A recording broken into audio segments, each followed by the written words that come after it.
Hello विद्यार्थी मित्रों, आज फरी एक वखत આપણે આપણા વિડિયો લેક્ચરની અંદર મળીએ છીએ। છેલ્લા બે પીરિયડની અંદર કે બે લેક્ચરની અંદર આપણે આપણા ભારતના સમૃદ્ધ એવા શિલ્પ અને સ્થાપત્ય કલા વિશેની વાત કરી। છેલ્લે આપણે શિલ્પ અને સ્થાપત્ય કલા એટલે શું અને ભારતના શિલ્પ અને સ્થાપત્ય કલાના ઉત્તમ નમૂના સમાન સમકાલીન નગર આયોજન વિશે આપણે વાત કરતા। સમકાલીન નગર આયોજન, સમકાલીન એટલે કયો સમય? તો કે આપણે આગળ પણ શીખી ગયા કે આજથી 5000 વર્ષ પહેલાનો સમય એટલે કે ઈસવીસન પૂર્વે 3000 વર્ષ, જે સમયે આદિમાનવ અટકતું જીવન જીવી અને પોતાનું એક સામૂહિક જીવન જીવતો થયો અને તેને નગર સભ્યતા વિકસાવી, એ સમયને આપણે ભારતના સમકાલીન સમય તરીકે ઓળખીએ છીએ। છેલ્લે કાલના લેક્ચરની અંદર આપણે સમકાલીન નગર આયોજન કેવા પ્રકારનું છે તેની વાત કરી। આપણે બધા ભણ્યા કે સમકાલીન સમયનું નગર આયોજન 3 વિભાગમાં વહેંચાયેલું હતું, જ્યાં માનવ વસાહતના સ્પષ્ટપણે જોઈ શકાય તેવા 3 સ્તર જોવા મળતા હતા, જેમાંનું એક શાસક અધિકારીનો રાજમહેલ એટલે સિકદર, અધિકારીઓનું રહેવા માટેનું નગર એટલે ઉપલું નગર અને સામાન્ય નગરજનોને રહેવા માટેનું નગર એટલે નીચલું નગર। આટલા 3 સ્તરમાં વહેંચાયેલા આપણે નગર આયોજનની વાત કરું। ત્યાર પછી એ જ રીતે ગોઠવાયેલા ખૂબ જ મહત્વના 2 નગર વિશે આપણે કાલે ભણ્યા। એમાંનું એક હતું મોહેંજો-દડો નગર અને બીજું હતું હડપ્પા। મોહેંજો-દડો નગર એટલે સમકાલીન સમયનું સૌથી સુવિકસિત અને આજની વૈજ્ઞાનિક પદ્ધતિથી વિકસાવેલું નગર એટલે મોહેંજો-દડો નગર, જે આપણે ગઈકાલે ભણ્યા। આજે આપણે વાત કરવાના છીએ આપણા ગુજરાતમાંથી જ સર્વેક્ષણ ખાતાને મળી આવેલા 2 મહત્વના નગર વિશે। ગુજરાતના ઘણા બધા સ્થળોએથી સમકાલીન સમયના નગર આયોજન મળી આવ્યા છે। મેં તમને એ પણ કહેલું હતું કે નગર આપણે શું વ્યવસ્થિત રીતે આજે નથી જોઈ શકતા, પણ આપણું પુરાતત્વ ખાતું જે તે વિસ્તારને કે ટીંબાને સર્વેક્ષણ હેઠળ લે છે અને ખોદકામ કરતા ત્યાંથી વર્ષો પુરાના કે વર્ષો જૂના એવા અવશેષો મળી આવે છે। એ અવશેષોને આધારે આપણું નગર આયોજન કેવા પ્રકારનું હતું એની વાત છે તે આપણું પુરાતત્વ ખાતું કરતું હોય છે। તો મોહેંજો-દડો નગરનું સર્વેક્ષણ ઈસવીસન 1922માં થયું હતું રખાલદાસ બેનર્જીના માર્ગદર્શન હેઠળ। એવી જ રીતે હડપ્પાનું પણ એ જ સમયે ઈસવીસન 1921માં સર્વેક્ષણ થયું હતું અને એ પણ કોના માર્ગદર્શન હેઠળ? તો કે રખાલદાસ બેનર્જીના માર્ગદર્શન હેઠળ। એમાંનું મોહેંજો-દડો છે તે આજે પાકિસ્તાનમાં છે, હડપ્પા આજે પંજાબના મોન્ટેગોમરી જિલ્લાની અંદર જોવા મળે છે। તો ગુજરાતની અંદર પણ નદી કિનારે વિકસેલી હડપ્પીય સંસ્કૃતિના કેટલાક અવશેષો મળી આવ્યા છે। ગુજરાતના ઘણા એવા સ્થળો છે કે જ્યાંથી આવી પ્રકારના અવશેષો આપણને પ્રાપ્ત થયા છે, જેમ કે કચ્છમાંથી પણ કેટલીક જગ્યાએથી અવશેષો મળી આવ્યા છે, જેમાં કચ્છનું સુવિકસિત નગર છે તે જોડાવેલા છે। તો અમદાવાદ જિલ્લામાંથી મળી આવેલા અવશેષોનું એક સુવિકસિત અને એ સમયનું સમકાલીન સમયનું એક મહત્વનું બંદર ગણી શકાય એવી પ્રકારના નગર અવશેષો મળી આવ્યા છે લોથલમાં। તો એવી જ રીતે આપણા સૌરાષ્ટ્રની આપણે વાત કરીએ તો સૌરાષ્ટ્રમાં પણ ગોંડલ જિલ્લા, ગોંડલ તાલુકાની અંદરથી 2 જગ્યાએથી અવશેષો મળી આવ્યા છે, જેમાં એક છે ગોંડલનું રોજડી અને બીજું છે શ્રીનાથગઢ। આ ગોંડલમાં પણ નદી કિનારેથી આવા કેટલાક અવશેષો પ્રાપ્ત થયા છે, જે એ સૂચન કરે છે કે તે સમકાલીન સમયના નગર અવશેષો છે। તો મોરબી જિલ્લાના પણ રાજપર ગામ પાસેથી કુંતાસીમાંથી કેટલાક આવા નગર અવશેષો પ્રાપ્ત થયા છે। તો આજે એ પણ વિભાગ મોરબી જિલ્લાના પુરાતત્વ વિભાગના સર્વેક્ષણ હેઠળ છે, જે કુંતાસી ગામ તરીકે ઓળખાય છે, જ્યાંથી પણ આજથી 5000 વર્ષ જૂની સંસ્કૃતિના અવશેષો પ્રાપ્ત થયા છે। આ બધા ગુજરાતમાંથી મળી આવેલા અવશેષો કયા સમયના? તો કે સમકાલીન સમયના નગર અવશેષોની આપણે વાત કરીએ। પણ ગુજરાતમાંથી મોહેંજો-દડોની માફક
કચ્છ.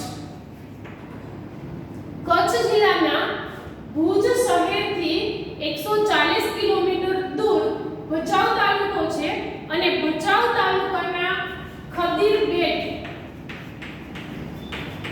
ખદીરબેટ નામનો એક વિસ્તાર છે, જે ખદીરબેટ નામના વિસ્તારમાંથી ટીંબાનું ખોદકામ કરતા નગર સભ્યતાના અવશેષો પ્રાપ્ત થયા. સર્વપ્રથમ ધોળાવીરા નગર સંસ્કૃતિના અવશેષો કોઈ એક જગ્યાએથી પ્રાપ્ત થયા તો તેનું સર્વેક્ષણ કાર્ય છે તે ગુજરાતના પુરાતત્વ વિભાગે કર્યું. ત્યાર પછી ગુજરાત સરકારના પુરાતત્વ વિભાગે ધોળાવીરા નગર સંસ્કૃતિના અવશેષોનું સર્વેક્ષણ કાર્ય છે તે આપણા ભારત સરકારના આર્કિયોલોજિસ્ટ ડિપાર્ટમેન્ટને સોંપ્યું. ઈસવીસન 1990 માં ભારતનો ડિપાર્ટમેન્ટ, કેન્દ્ર સરકારનો ડિપાર્ટમેન્ટ, જેમને આપણે આર્કિયોલોજિસ્ટ ઓફ ઇન્ડિયા તરીકે, સર્વે ઓફ ઇન્ડિયા તરીકે ઓળખીએ છીએ, આર્કિયોલોજિસ્ટ સર્વે ઓફ ઇન્ડિયા નામથી ઓળખાતા આપણા કેન્દ્ર સરકારના ડિપાર્ટમેન્ટે ઈસવીસન 1990 માં ખદીરબેટ નામના ટીંબાનું સર્વેક્ષણ કાર્ય શરૂ કર્યું અને ખદીરબેટનું ખોદકામ કરતા ત્યાંથી સફેદ દિવાલો વાળું એક ખંડિત હાલતમાં નગર મળ્યું.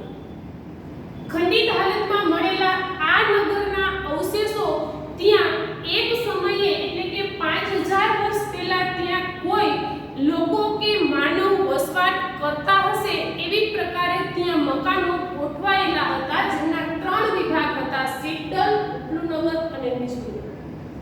આ 3 વિભાગની અંદર કે 3 સ્તરની અંદર વહેંચાયેલા મકાનો કે એક ચોક્કસ નગર હશે એવી પ્રકારના અવશેષો આપણને ઈસવીસન 1990 માં આર્કિયોલોજિસ્ટ ડિપાર્ટમેન્ટના સર્વેક્ષણ દ્વારા પ્રાપ્ત થયા. આ સર્વેક્ષણ કાર્ય ભારતના જ એક પુરાતત્વવિદ રવિન્દ્રસિંહ બસ્તાનાના માર્ગદર્શન હેઠળ થયું. એટલે ધોળાવીરાનું સર્વેક્ષણ કાર્ય છે તે ભારત સરકારના જ પુરાતત્વવિદ રવિન્દ્રસિંહ બસ્તાનાના માર્ગદર્શન હેઠળ ઈસવીસન 1990 માં પાર પાડ્યું. 1990 માં ત્યાંથી મળેલા નગરના અવશેષોની આપણે વાત કરીએ તો ધોળાવીરાના નગરના અવશેષો જે પ્રાપ્ત થયા તેમાં દિવાલો છે તે ઈંટ, પથ્થર અને માટીથી ચણેલી હોય એવું જોવા મળ્યું. એટલે ધોળાવીરા નગરની દિવાલો છે તેમાં ઈંટ પણ વપરાયેલી હતી જે હાથેથી ઘડેલી હતી. તો માટી અને પથ્થરનો પણ ઉપયોગ દિવાલો ચણવા માટે થયો. એટલું જ નહીં, ખદીરબેટનું ખોદકામ કર્યું અને એ ખોદકામ કરતા ત્યાંથી જે નગર સભ્યતાના અવશેષો પ્રાપ્ત થયા તેમની દિવાલો સફેદ રંગની જોવા મળી. દિવાલોનો સફેદ રંગ જોવા મળ્યો એટલા માટે પુરાતત્વ વિભાગે તે નગરનું નામ ધોળાવીરા રાખ્યું. ધોળાનો અર્થ થાય છે સફેદ.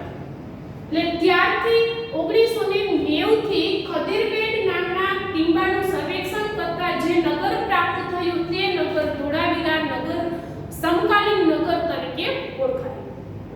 હવે આપણે વાત કરીએ ધોળાવીરાની વિશેષતાઓ શું હતી. પહેલી વિશેષતા તો એ કે તેમની તમામ દિવાલો સફેદ રંગની રંગાયેલી હતી. ધોળાવીરા નગર સભ્યતાની બીજી વિશેષતા શું છે તો કે આજથી 5000 વર્ષ પૂર્વે ત્યાં જે નગર હતું એ નગર આપણી સમકાલીન નગર સભ્યતાની માફક જ 3 વિભાગમાં વહેંચાયેલું હતું. એટલે ત્યાં પણ આપણને નગર માનવ વસાહતના 3 વિભાગ જોવા મળ્યા, જેમાંનો એક સીટલ, બીજું ઉપલુનગર, ત્રીજું નીચલું નગર જે આપણે કાલે સમજ્યું. ધોળાવીરા નગર સભ્યતાની કે નગરની ત્રીજી વિશેષતા શું હતી તો કે ધોળાવીરા નગરમાંથી એક એવો મોટો સભાખંડ પ્રાપ્ત થયો કે જોવા મળ્યો કે જ્યાં નગરના તમામ લોકો સામૂહિક કાર્યક્રમો ઉજવતા હશે. ટૂંકમાં કહીએ તો રંગમંચ, એક સ્ટેજ જેવો એક મોટો ખંડ પ્રાપ્ત થયો જેમાં કાર્યક્રમ પ્રસ્તુત કરવા માટેનું સ્ટેજ પણ હતું અને આજની માફક જ સામે પ્રેક્ષકો કે દર્શકોને બેસી શકાય તેવી પગથિયા આકારની સીટિંગ વ્યવસ્થા હતી. પગથિયા આકારની સિટિંગ વ્યવસ્થાને જોતા પુરાતત્વ ખાતાના અધિકારીઓ કહે છે કે કદાચ ધોળાવીરા નગરના લોકો છે ત્યાં સામૂહિક કાર્યક્રમોની ઉજવણી કરતા હશે. એટલું જ નહીં, ધોળાવીરા નગરની ખૂબ જ મહત્વની લાક્ષણિકતા કહી તો કે ધોળાવીરા નગરમાંથી એક એવી વૈજ્ઞાનિક ઢબે વિકસેલી એક એવી ટેકનોલોજી જોવા મળી કે જે ટેકનોલોજી આજે કદાચ સારામાં સારા સુવિકસિત નગરની અંદર પણ નથી. તમે કહેશો કે એ ટેકનોલોજી વળી કઈ? તો કે ધોળાવીરા નગરમાંથી એક એવી પ્રકારની વાવ એટલે એક પાણીનો કૂવો, એક એવી પ્રકારની વાવ પ્રાપ્ત થઈ કે જ્યાંથી ભૂગર્ભ જળ છે તે ગળાઈને અને ફિલ્ટર થઈને દરેક ઘરની અંદર પહોંચાડી શકાય તેવી પ્રકારની પાણીના શુદ્ધિકરણની એક વ્યવસ્થા છે તે હશે તેવું પુરાતત્વ ખાતાનું અનુમાન છે. એ વાવની ગોઠવણ અને ત્યાંથી પાણીના પાઇપલાઇનની ગોઠવણ અને એ પાણીના પાઇપલાઇનની અંદર વાવમાંથી જે પાણી જતું હતું તે પાણી કઈ રીતે શોધ થાય કે ગાળી શકાય તેની એક ચોક્કસ પ્રકારની વ્યવસ્થા ત્યાં હતી. એટલે કહી શકાય કે આજથી 5000 વર્ષ પહેલા પણ સમકાલીન સમયના લોકો છે તે પોતાના સ્વાસ્થ્ય પ્રત્યે સજાગ હતા. પાણીને શુદ્ધ કરીને પીતા હશે, પણ એવું નહીં કે તે પોતાની ઘરે શુદ્ધ કરે છે. સામૂહિક ધોરણે શુદ્ધિકરણ પ્લાન ત્યાં એટલે ભૂગર્ભ જળને શોધ કરી અને લોકોના ઘર સુધી પહોંચાડી શકાય તેવી પ્રકારનો એક પ્લાન છે કે એક વૈજ્ઞાનિક ટેકનોલોજી છે તે ત્યાંથી પ્રાપ્ત થઈ. તો એના ઉપરથી પણ આપણે એવું અનુમાન કરી શકીએ કે આજથી 5000 વર્ષ પહેલા ધોળાવીરાની અંદર વસવાટ કરતા લોકો છે તે વૈજ્ઞાનિક દ્રષ્ટિકોણથી કેટલા આગળ હશે, તેમનું વૈજ્ઞાનિક માનસ કેટલું આગળનું વિચારતા હશે કે તેમને આવી પ્રકારનો પ્લાન પણ વિકસાવ્યો. એટલું જ નહીં, ધોળાવીરા નગર એક સમયે કદાચ ત્યાંનું બંદર હશે એવું કહી શકાય. જો આજે આપણે એ ટીમ્બાને ખદીર બેટ કહીએ છીએ, બેટનો અર્થ થાય છે ટાપુ. કદાચ આજથી 5000 વર્ષ પહેલા ત્યાં નજીકમાં દરિયા કિનારો હશે અને દરિયા કિનારાનું એક બંદર હશે. એવું શેના ઉપરથી કહી શકાય તો કે ધોળાવીરામાંથી એક મણકા બનાવવા માટેની ફેક્ટરી મળી આવે છે. મણકા એટલે શું તો કે મોતી. દરિયાઈ પથ્થરનો ઉપયોગ કરી અને તેની અંદર કાણું પાડી અને મોતી બનાવવા માટેની એક ફેક્ટરી છે તે ખદીર ફેક્ટરીના અવશેષો, ટૂંકમાં કહીએ તો ફેક્ટરીના અવશેષો છે તે ખદીરબેટ ટાપુ પાસેથી મળી આવ્યા. એટલે એ વસ્તુ એ સૂચવે છે કે ધોળાવીરાની અંદર પણ ઉદ્યોગો તે સમયે સમકાલીન સમયની અંદર હશે. સાથે સાથે તાંબુ ગાળવા માટેની એક ભઠ્ઠી મળી આવી છે, કેટલાક મોતીના દાગીના મળી આવ્યા છે, તો શંખની બંગડીઓ મળી આવી છે, દરિયાઈ પથ્થર કે કિંમતી પથ્થરનો ઉપયોગ કરી અને બનાવેલી કેટલીક ચીજવસ્તુઓ છે તે ત્યાંથી મળી આવી છે. તો એ વસ્તુ જોતા એવું લાગે કે ખદીરબેટ એટલે કે ધોળાવીરા આજથી 5000 વર્ષ પહેલા દરિયા કિનારાનું એક મહત્વનું શહેર હશે. આ વસ્તુ ત્યાંથી મળેલી મણકા બનાવવા માટેની ફેક્ટરી, તાંબુ ગાળવા માટેની ભઠ્ઠી અને મણકાના દાગીના કે શંખમાંથી બનાવેલા ઘરેણાં, આ બધી જ બાબતો એ સૂચન કરે છે કે ધોળાવીરાના લોકો છે તે અમુક પ્રકારની હસ્તકલા કે કુશળતામાં પારંગત હશે કે જેના કારણે તે અમુક પ્રકારનું ઉત્પાદન કરતા હશે. સાથે સાથે દરિયા કિનારા નજીકનું નગર હતું એટલે એ પણ વસ્તુ સૂચવે છે કે તેમનો આંતરરાષ્ટ્રીય વેપાર પણ ખૂબ સારો હશે. આ થઈ આપણા સમકાલીન સમયનું ધોળાવીરા નગરનું આયોજન. જે આજે ધોળાવીરા નગર સંસ્કૃતિ છે તે માત્ર કચ્છ જિલ્લાની જ નહીં પરંતુ સમગ્ર ગુજરાત રાજ્યની એક મહત્વની સાંસ્કૃતિક ધરોહર બની શકાય. આજે આખો ટીમ્બો ખદીરબેટનો આખો ટીમ્બો છે તે ગુજરાત વિભાગનો ગુજરાત સરકારના આર્કિયોલોજિસ્ટ ઓફ સર્વે વિભાગની એનું સર્વેક્ષણ છે તે આપણા કેન્દ્ર સરકારનું ડિપાર્ટમેન્ટ પણ કરે છે. ત્યાર પછીની આપણે વાત કરીએ તો સમકાલીન સમયનું ખૂબ જ મહત્વનું બીજું નગર એટલે લોથલ. ગુજરાત રાજ્યમાંથી જ મળી આવેલી 5000 વર્ષ પહેલાની નગર સભ્યતાનું એક નગર છે લોથલ. જિલ્લો અમદાવાદ જિલ્લાના ધોળકા તાલુકામાંથી લોથલ નગરના કેટલાક અવશેષો મળી આવ્યા છે. આજની તારીખની અંદર લોથલ નગર સભ્યતાના જે આખું પુરાતત્વ વિભાગ છે તે ખંભાતના અખાતથી 18 કિલોમીટર દૂર છે. એક સમયે તે ખંભાતના અખાતના કિનારા ઉપરનું નગર હતું. લોથલ એવી ભૌગોલિક પરિસ્થિતિની વચ્ચે, એવી ભૂપૃષ્ઠીય રચનાની વચ્ચે વિકસેલું છે કે જેની 3 બાજુએ પાણી છે. એક તો ખંભાતના અખાતથી તે 18 કિલોમીટર દૂર છે એટલે લોથલની એક દિશાએ ખંભાતનો અખાત છે. લોથલ બે નદી વચ્ચેના વિભાગમાં આવેલું છે. દોઆબ બંને બાજુએ પાણી જતું હોય, બે બાજુની નદી વચ્ચેનો ભૂમિભાગ એટલે તેને કહેવાય દોઆબ. એક તરફથી ભોગાવો નદી આવે છે તો બીજી તરફથી સાબરમતી નદી આવે છે. ભોગાવો અને સાબરમતી બંને નદી છે તે ખંભાતના અખાતને મળે છે. કંઈક આવી પ્રકારે તેમની રચના છે.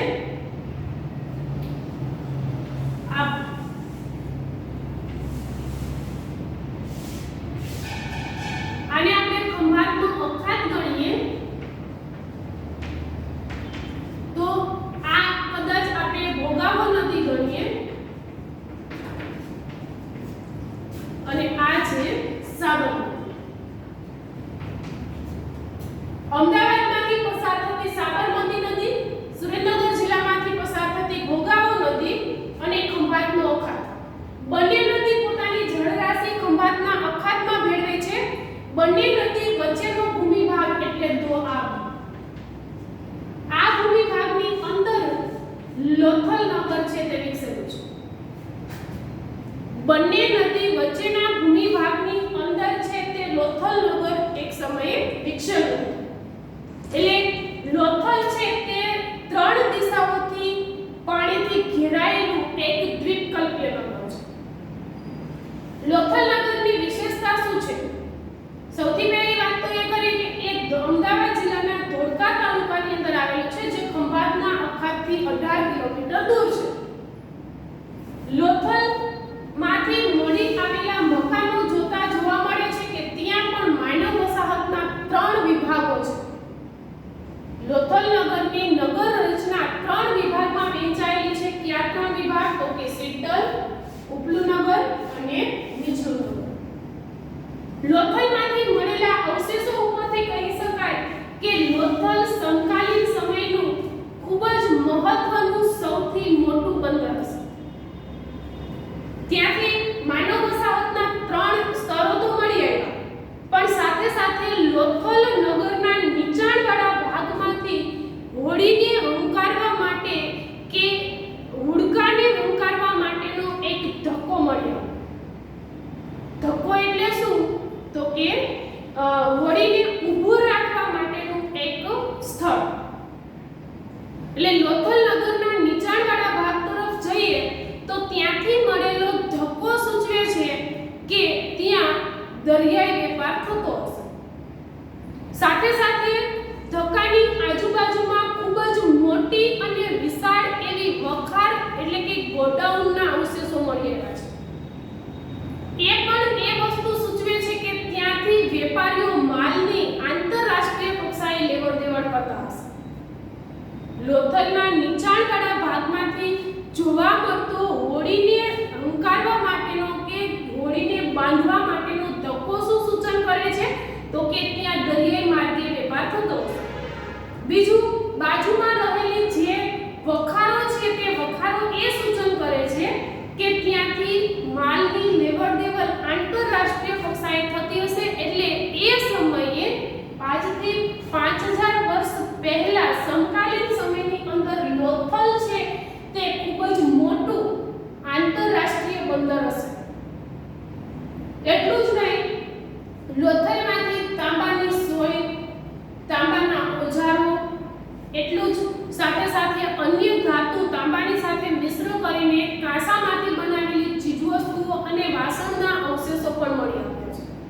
એટલે એ વસ્તુ એ સૂચવે છે કે લોથલ કયા સમયકાળ દરમિયાન વિકસિત થયું હશે તો કે તામ્ર યુગ દરમિયાન માનવના વપરાશમાં આવેલી સૌથી પહેલી ધાતુ તાંબુ હતું.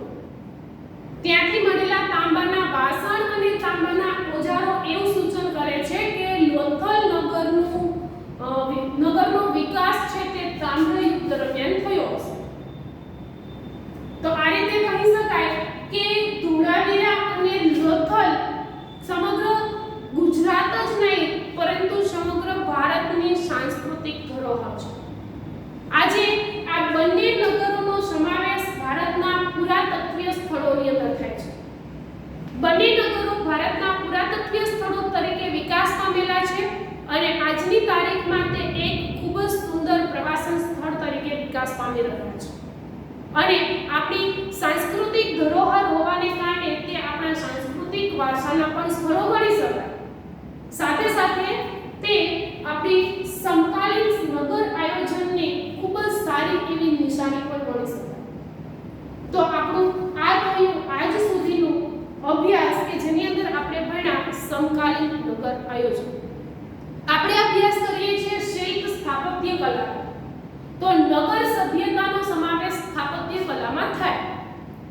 મેં તમને કાલે પણ કહેલું હતું કે ભારતની શિલ્પ સ્થાપત્ય કલા જેમ જેમ વિકાસ પામતી ગઈ તેમ તેમ એને અલગ અલગ વિભાગમાં વિભાજિત કરે છે. ઈસવીસન પૂર્વેના જે સ્થાપત્યો મળે છે તે સમકાલીન સ્થાપત્ય તરીકે ઓળખાય છે. જેમાં આપણે 4 નગરો વિશે અભ્યાસ કર્યો: મોહેન્જો-દડો, હડપ્પા, ધોળાવીરા અને લોથલ. આપણા સમકાલીન નગર આયોજન છે. હવે પછી આપણે વાત કરવાના છીએ મૌર્યકાલીન સ્થાપત્ય કલા.